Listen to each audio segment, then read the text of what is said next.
Hi, Rachel. Let me take a look at your work here. Okay. Oh, yeah. All right. So I like what you're doing here. It's very creative. I only had one comment. Let me make sure it's only one. I do like the font you're using.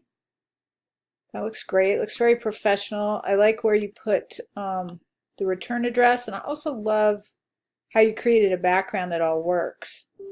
So the only issue I have is I think it's going to be a little hard for somebody to see the business card. The hues are very similar.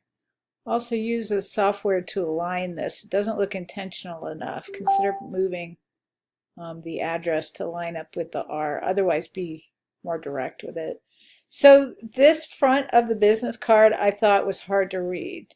Wow, I just realized that's an R. That's so groovy. I love it. Consider using white for the type, and you don't have to put it in a box. It's already contained within box. Those are really my only comments. I think it's super creative, and I would give you an interview based on this alone. All right, let me know if you have any questions.